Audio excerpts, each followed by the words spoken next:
Hello guys, welcome back to mister copyright YouTube சேனலுக்கு உங்களே அன்புடன் அழைக்கிறேன். நான் போடுற வீடியோலாம் பார்த்தீங்கன்னா வியூஸ் போகல ஒன்று. அதுக்கு மேலே பார்த்தீங்கன்னா லைஃப்பில் குழப்பங்கள் மட்டுமே நான் பிறந்ததுலேருந்து இருக்குது. எதுக்காக அந்த குழப்பம் மாற மாட்டேங்கி அப்படின்னு எனக்கு தெரியல. இப்போ வரைக்கும் அதுக்கு விட தெரியாமல் நான் ஓடிக்கிட்டு இருக்கோம். ஃபேமிலியோடு ஓடிக்கிட்டு இருக்கோம்.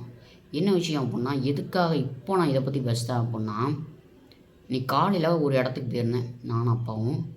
அங்கே பார்த்தீங்கன்னா ஒரு அங்கிள் வந்து சாதாரணமாக பேசிக்கிட்டு இருக்கும்போது, யார் அப்படின்னு கேட்டாங்க. அப்பா பையன் அப்படின்னாரு. தம்பி என்ன படிக்க, ஸ்கூல்லாம் போயிட்டியா, ஸ்கூல் லீவா என்ன அப்படின்னாங்க.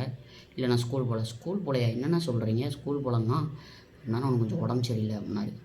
அப்பா உடனே உடம்பு சரியில்லையா, என்னப்பா அதாச்சு அப்படின்னாங்க. டயாலிசிஸ் போட்டுக்கிட்டு இருக்கேன், எனக்கு எப்படி கிட்னி ப்ராப்ளம் இருக்குது, டயாலிசிஸ் போட்டுக்கிட்டு இருக்கேன் அப்படின்னா. உடனே கிட்னி ப்ராப்ளமா, டயாலிசிஸா இப்படிங்கிற என்ன ரியாக்ஷன் எனக்கு உண்மையிலே தெரில. ஒரு செகண்டில் எனக்கு உடம்புல என்னை அறியாமல் வேர்த்து ஒரு 5-6 பேர் முன்னாடி அவமானப்பட்டு அசிங்கப்பட்டு நம்ம இன்னும் எப்படி இருக்கும் அந்த மாதிரி இருந்துச்சு எனக்கு. அந்த செகண்டில் அந்த இடத்த விட்டு ஓடுனா போதும் அப்படிங்கிற மாதிரி இருந்துச்சு.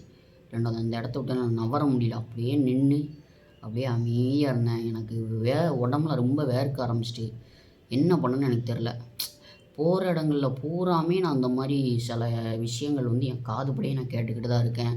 அதுபோக நிறைய இடத்துல வந்து அவமானப்பட்டுக்கிட்டு தான் இருக்கேன். ஒரு சரியான ரீசன் கிடைக்கல, எனக்கு சரியான பதில் கிடைக்கல இப்போ வரைக்கும். இப்போ ஒரு லாஸ்ட்டு ஒரு 5 இயர்ஸாக பயங்கரமாக நான் சீரழிஞ்சிக்கிட்டு இருக்கேன் ஹெல்த் இஷ்யூவால். என்ன பண்ணுன்னு தெரியல. இதை விட்டு எப்போ நான் மீண்டு வரப்போகிறேன்னு தெரில, எப்படி மீண்டு வரப்போகிறேன்னு தெரில. ஒவ்வொரு செகண்டும் என் வாழ்க்கையில் நம்ம அது பண்ணலைன்னா நல்லா இருந்திருப்போமோ அப்படின்னு தோணுது. நிறைய விஷயங்கள் நான் இழந்துட்டேன். இப்போது 24 ஏஜில் மற்ற பையங்களாம் அவங்க அம்மாவையோ அவங்க அக்காவையோ அவங்க தம்பி கூடையோ பைக்கில் போகும்போதோ அப்படிலாம் பார்க்கும்போது எனக்கு ஒரு மாதிரி இருக்கும். நமக்கும் 24 வயசு ஆயிடுச்சு, நம்ம இன்னும் இப்படியே இருக்கோம். எங்கள் அக்காலாம் சில டைம் சொல்லுவாள், நீ பைக்கில் நீ கூப்பிட்டு போகணுன்னு நினச்சேன், ஆனால் உனக்கு இப்படி ஆயிடுச்சு அப்படின்பா. அந்த செகண்டில் எனக்கு ஒரு மாதிரி இருக்கும். அக்கா சொல்லதும் உண்மை தான். நம்ம நல்லா இருந்திருந்தால் அவளை நம்ம கூப்பிட்டு போயிருக்கலாம். தம்பி நல்லா இருந்தால் அவனை கூட்டிகிட்டு போயிருக்கலாம். அம்மா நல்லா இருந்தால் அவளை அம்மாவை கூட்டிகிட்டு எங்கேனாலும் போயிருக்கலாம். நிறைய விஷயங்கள் அவன் லைஃப்பில் வந்து இழந்துட்டேன். அது இனிமேல் நடக்குமானே தெரியல நிறைய விஷயங்கள். இதை பற்றி எதுக்கு நான் இப்போ பேசுகிறேன்னா, அவ்வளோ விஷயங்களுக்கு ஒரே காரணம் டேப்லெட். ஒரு டாக்டர்கிட்ட விசாரிக்காமல் சாப்பிட்ட ஒரு டேப்லெட்டால் நான் அந்த நிலைமைக்கு இருக்கேன். அதனால் தயவுசெய்து எல்லோரும் வந்து டேப்லெட்ஸ்லாம் சாப்பிட்றீங்க அப்படின்னா தயவு செய்து டாக்டர்கிட்ட கேட்டு சாப்பிடுங்க.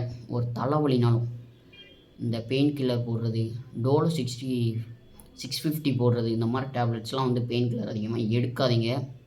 அது போக நார்மலான ஹியூமன்ஸே பார்த்திங்கன்னா அப்பளம் ஊறுகாலாம் அதிகமாக உப்பு போட்டு சாப்பிடாதீங்க. ப்ரெஷர் உள்ளவங்க அதிகமாக உப்பு எடுக்காதீங்க. எல்லாமே லாஸ்ட்டு எங்கே போய் இது விடுன்னா கிட்னி ப்ராப்ளத்தில் கொண்டு போய் விடும் உங்களை. ஓகேவா? அதனால் ரொம்ப கவனமாக இருங்க. என்ன நடந்துச்சு அப்படிங்கிறத வந்து நான் இன்னும் போக போக வீடியோவில் வந்து உங்களுக்கு தெளிவாக நான் சொல்கிறேன். ஓகேவா? எல்லாமே உண்மை தான், எதுவுமே நான் வந்து பொய் சொல்ல. உங்களுக்கு ஒரு டவுட்டாக இருந்தாலும் என்னை கான்டெக்ட் பண்ணி நீங்கள் தெரிஞ்சுக்கலாம். ஓகேவா? மறக்காமல் இந்த சேனல் சப்ஸ்கிரைப் பண்ணி வச்சுக்கோங்க. அப்போ தான் நான் போடுற வீடியோ பூரா உங்களுக்கு வரும். ரொம்ப முக்கியமான வீடியோ. ஏன் முக்கியமான வீடியோன்னு சொல்கிறேன்னா, நிறையா பேர் கேட்டுக்கிட்டு இருக்காங்க, உனக்கு என்னாச்சு, என்னாச்சு, ஏன் இப்படி இருக்க, எதனால் இப்படி இருக்க, உன் வயசு எத்தனை, உண்மையை சொல்லு, உன்னை பார்த்தா அப்படி தெரியல, இல்லை பொய் சொல்லுதியா அப்படின்னு நிறைய விஷயங்கள் கேட்டுக்கிட்டு இருக்காங்க. அது எல்லாத்துக்குமே நான் இனிமேல் போடுற வீடியோ வந்து கண்டிப்பாக பதிலாக இருக்கும். மறக்காம இந்த சேனலை சப்ஸ்கிரைப் பண்ணி வச்சுக்கோங்க. பாய்.